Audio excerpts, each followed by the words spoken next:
نهاري قرآن املأ قلبي قرآن واسق حياتي قرآن.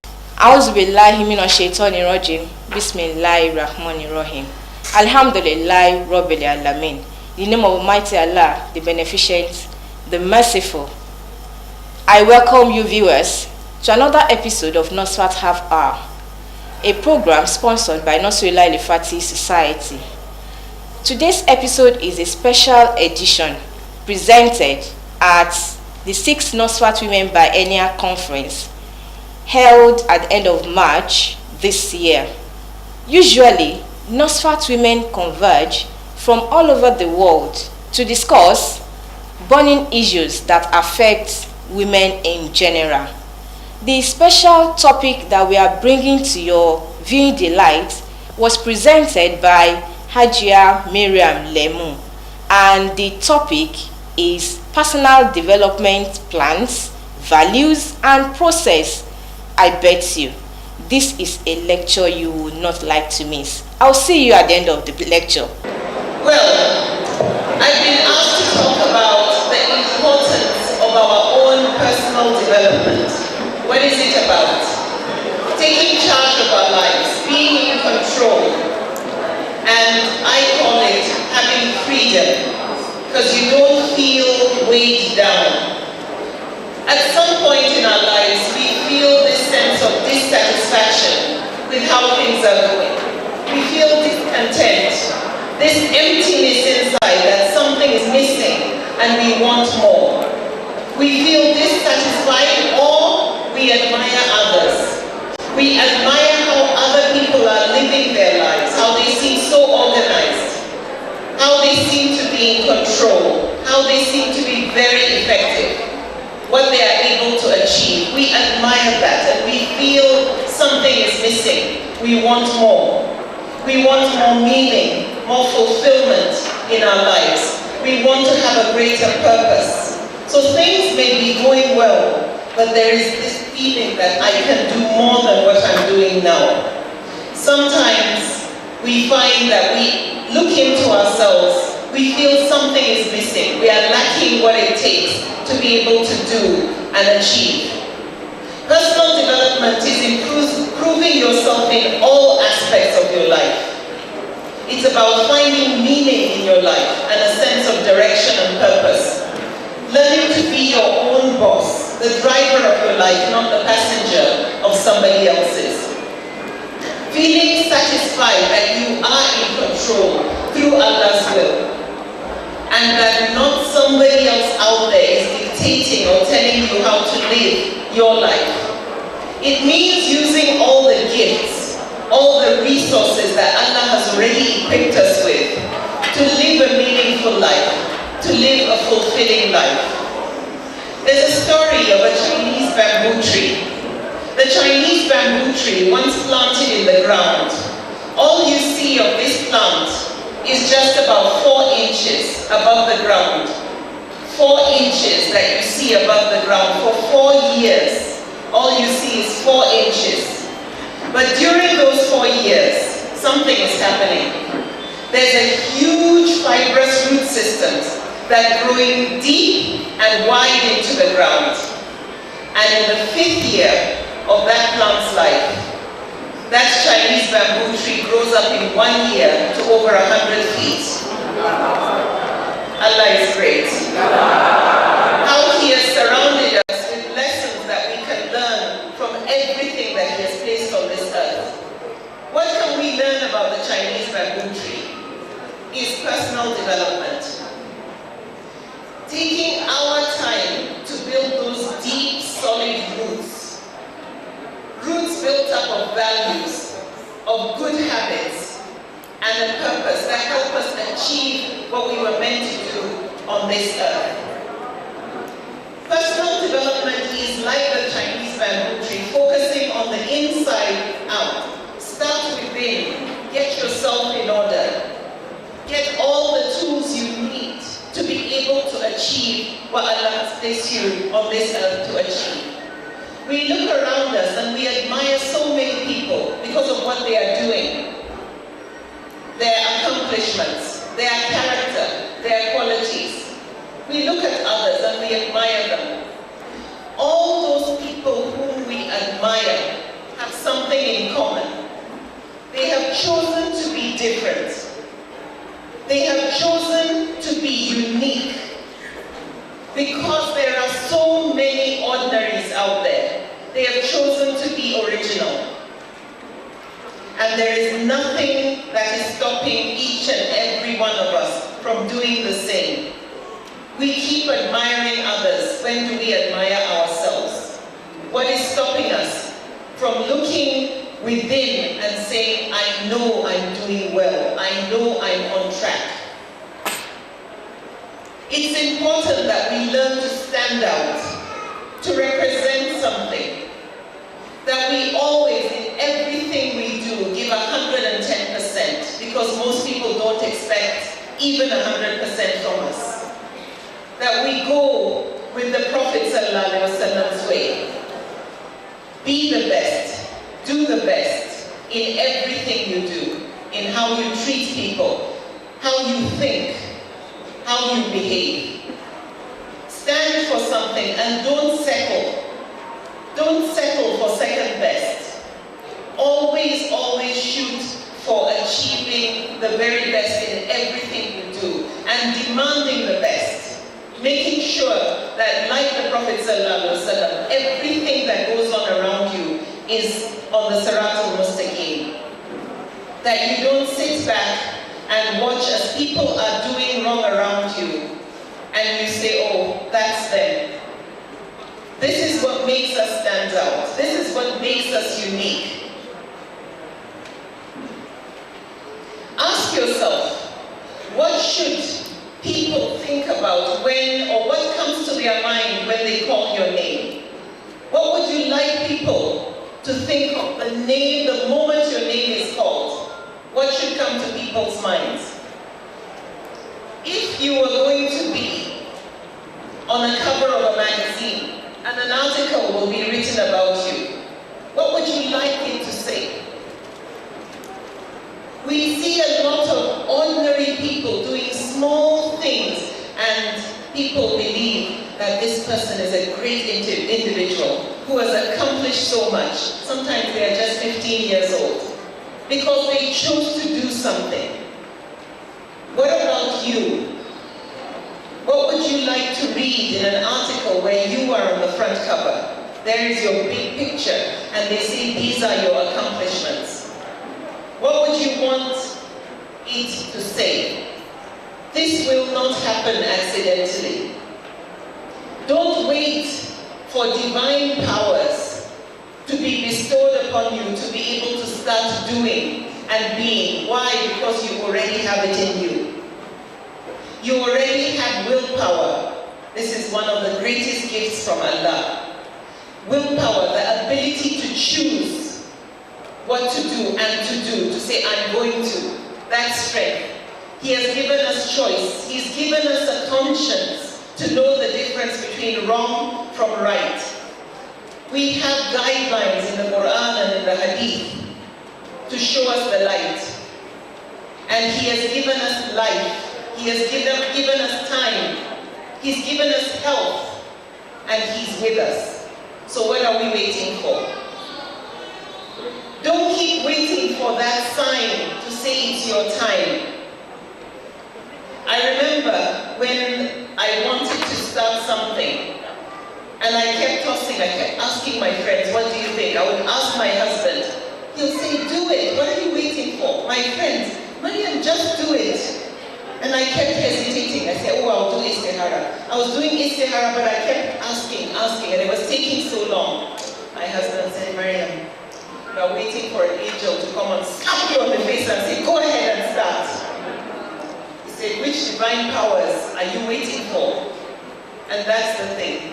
Sometimes we keep waiting for that thing to happen, or that moment to happen. Today is that moment. It is time. What is that burning thing that you've always desired to do or to be? What steps are you going to take towards that today? Your coming here is not by accident. You didn't come here to socialize. You came for a reason. When you leave, what do you want to go away with? You didn't come to waste your time. I'm sure there are other things you could be doing right now. So why are you here? What do you want to go away with? What lessons have you picked up from all the great speakers that are attending this program? And what is holding you back?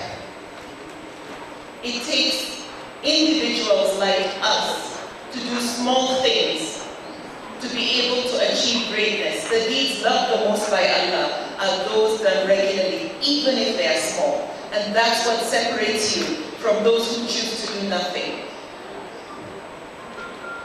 So don't wait for the angel to drop down. Don't wait because you have all the gifts. The Prophet ﷺ said that when you have taken a decision, put your trust in Allah. When you have taken a decision, put your trust in Allah, for Allah loves those who put their trust in Him.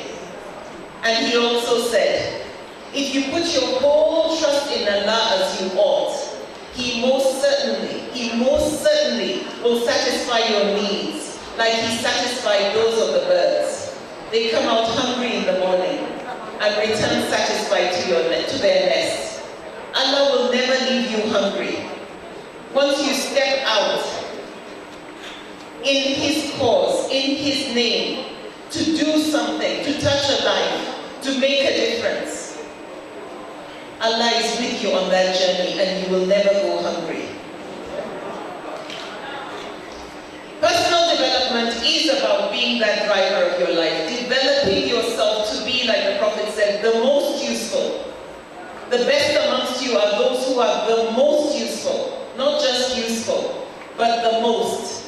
Ask yourself, what do I want to achieve and what skills do I need to acquire to be able to achieve my goals?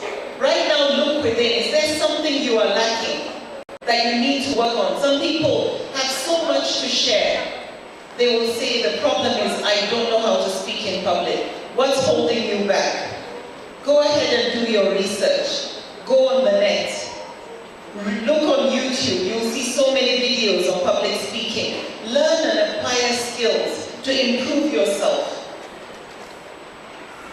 There is no need out there that you will tell yourself you want to do that you cannot achieve if you set your mind to it.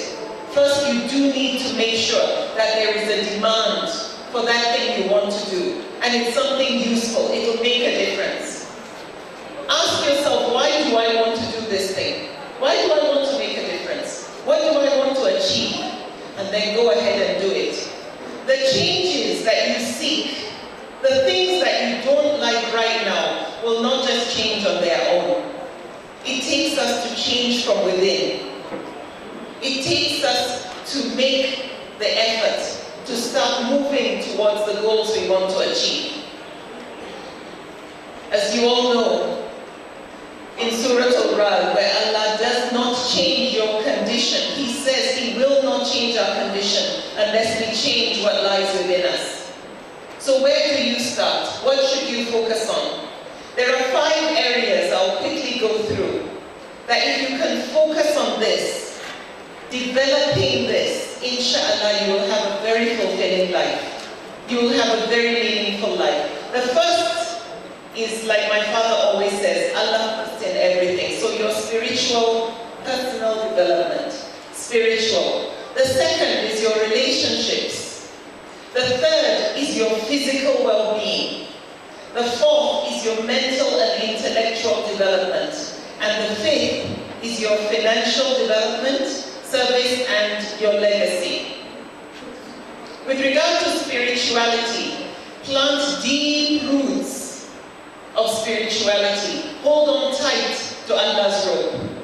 Our relationship with Allah comes first before anyone or anything else out there. Keep Him close when things are good and when things are not so good. Don't be a seasonal Muslim where you become extra pious during the month of Ramadan or during certain periods. Don't be the one who calls on Allah only when in trouble or when you need His help. Build a strong spiritual immune system to handle the trials that Allah has in store for us. Develop that taqwa. A lot of us are very God conscious, but we are not God fearing. Develop that deep understanding of what does it mean to be God conscious. It means He's guiding our thoughts. He's guiding our steps forward. Everything we do, we put Allah first. That's what makes us God fearing, because we don't want to offend Him. Like I often say, we are more afraid of offending our parents and our elders than we are of offending Allah. Because Allah says, don't lie, don't gossip, don't cheat, and we do those things. And Allah says, for everyone who is conscious of Allah, for everyone who is conscious of Him, who has taqwa, and relies on Him, He always prepares a way out and provides for them from sources they could never imagine. And the Prophet ﷺ says, if anyone wants to know what position he holds in the eyes of Allah, he has only to look at what place he gives Allah in his own life. Where do you put Allah? Then you know how close Allah is to you. Then I love this, where the Prophet ﷺ said, whatever you pray for, be certain that it will be responded to. I used to believe that I would pray and Allah doesn't answer me. But my brother told me something, that some of those things you were praying for were not good for you. However, Allah has given you things far better than that thing you prayed for. Things you never even thought you needed, Allah has blessed you with. So comfort yourself with that taqwa, spirituality first. So do your zikr, do the extras, to gain more reward, to be conscious of Allah always. Read the hadith, read the Quran. Most importantly, understand the meaning of the message from Allah. Be highly principled. Be highly principled, and don't be good alone. Don't keep doing good and allowing people around you to do as they please, to do wrong. Don't be a bystander. And I always emphasize this, never have a middleman between you and Allah. Allah is sufficient for you alone. You do not need somebody to communicate to Allah. He knows what is in your heart. Be careful not to be the kind of people who care more about how much of the Quran you've memorized than the meaning of the message. Go ahead and memorize, but know the meaning. If not, what are you reciting? A lot of the youth today, their biggest problem is atheism. That is the threat. My son went through it. I'm dealing with a personal experience right now, where he grew up. Focus has always been, learn the Quran, read just the Arabic, hadith in Arabic. And he left this country after high school, bankrupt of the message from Allah. By the time he was questioned, you say this, your God is so merciful. What's merciful about a God who will allow a woman to carry a child for 9 months, and then that child is born stillbirth? What did that child do? What did the woman do to have had to go through that? Or she delivers that child and the child is crippled. What kind of trial is that? What kind of mercy is that? What did that innocent soul do that he's being punished, being born crippled? What's merciful about that? And my son had no answers. We need to understand and make sure our children know the meaning of the message so that they immunize themselves. We make sure we are immunized to handle the questions. If I told you some of the questions, I know many of you will say, I need to do some homework. I need to ask questions. So I ask you, please, from me, if there's anything you leave here with, one of the most important is know the message from Allah. Some of us have quotes on the tips of our tongues, but it doesn't translate into good character. That's the meaning of the Quran, is bringing the message to life. Thank you. So, call yourselves to account before Allah calls you to account. Call yourselves to account before Allah calls you to account. Plant deep roots of spirituality. That's part of your personal development. is that you are equipped, you've immunized yourself, and you know you're deemed very well. Think of any activity that if you leave here today and you start, however small, can improve your relationship with Allah in the next 3 months. What can I add to what I'm doing right now? Pick a time of day that you will do it. Pick a week, but most importantly, stick to it. Have clear goals of your spiritual goals and put an alarm if you need to remind you. Don't wait. Then plant deep roots of your social relationships. A survey was done of people who were on their deathbed, and the number one most important thing when you have been told your life is coming to an end is your loved ones being by your side. Relationships. What's your relationship with people? Build a healthy relationship. Be an inspiration to others. Touch lives. Encourage. Motivate. Be significant in people's lives. Don't forget family first. Don't forget your friends. Don't forget your neighbors, your colleagues, even non-Muslims. Leave a very positive image of you and Islam in the minds of even non-Muslims. Relationships are everything. I've had so many experiences where I've gone into what I would call hostile territory, but by the time I leave, I know they've had a paradigm shift. They've had a change of opinion. This one is different. Look around you in this room. If people could say this one is different, this one is different, there will be a better relationship between us all. And that's what Islam is about. It's about peace. The Prophet ﷺ said that I have been sent to tie the bonds of kinship, and I have been sent to perfect good manners, good character, and good morals. So we need to make sure that that is what we do in our relationships, that we inspire people to be better, to do better, and then learn to forgive. Learn to forgive and ask for forgiveness. Then remember what you want people to say about you after you're gone, about your character, and always work towards that. It requires you acting it out daily. After you're gone, what do you want people to say? That doesn't happen by accident. There is so much you can do when it comes to touching lives. I was inspired by 2 young ladies, very good friends. They live in Abuja. They started a small organization called Ideal Woman. What was that about? Just 2 friends who used to talk about anything to do with personal development, family, how to spice up the marriage, anything to develop themselves. They said, why should we keep it just to ourselves? Let's open it out so others can benefit. And they started. The organization is young, but it's doing extremely well. Because even when I attend, I leave feeling so fulfilled, so enriched with what's happening. This just took 2 friends to start something very small. Anybody can do it. There's another lady who has a love and a passion for children, young children. And showers. You be the light. Shine your light brightly. Be an inspiration to others. Wallahi, there is nobody in this room that cannot inspire somebody else. They only need to believe it and start doing. From the thought, convert it to action. Small acts, and I promise you, it will serve as a witness, inshallah, for you in the life to come. I'll conclude with a very short story. There was a man walking on the beach early one morning, and the night before, the strong waves had washed starfish on the beach, and the sun was rising. So as this man was looking, he realized that the sun will kill all these starfish, and there were thousands and thousands of them. So he continued walking and watching where he was stepping.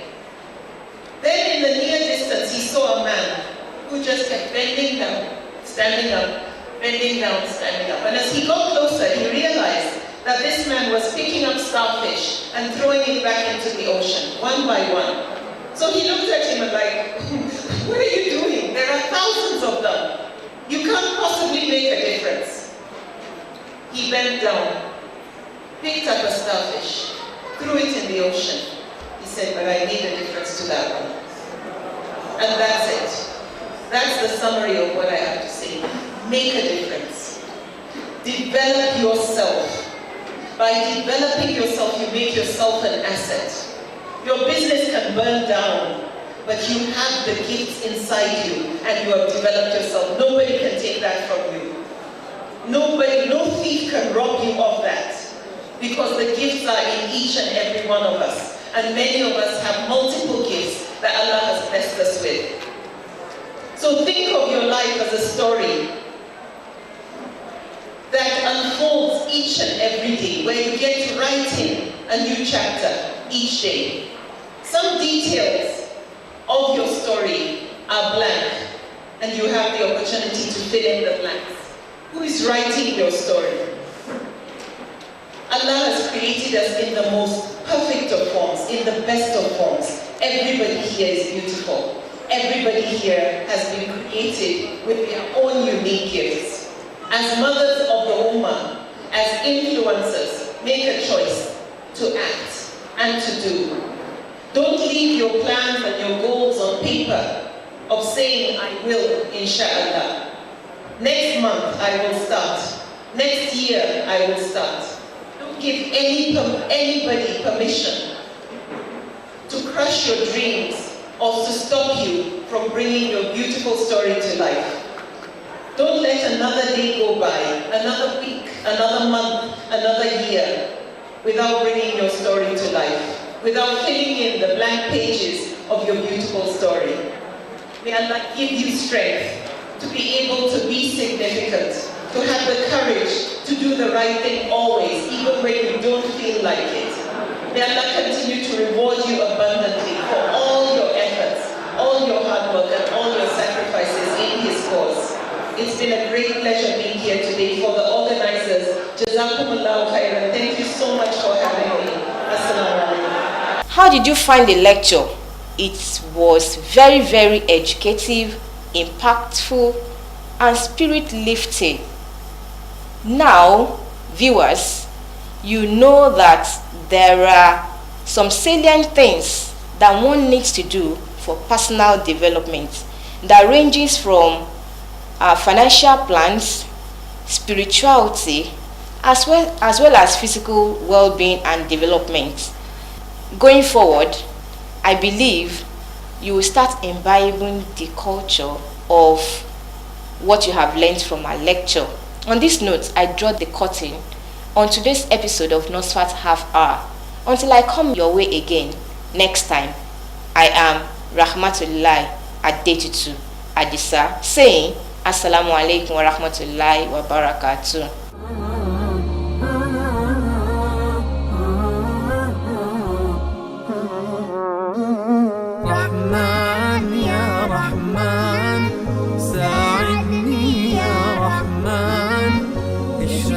صدري قرآن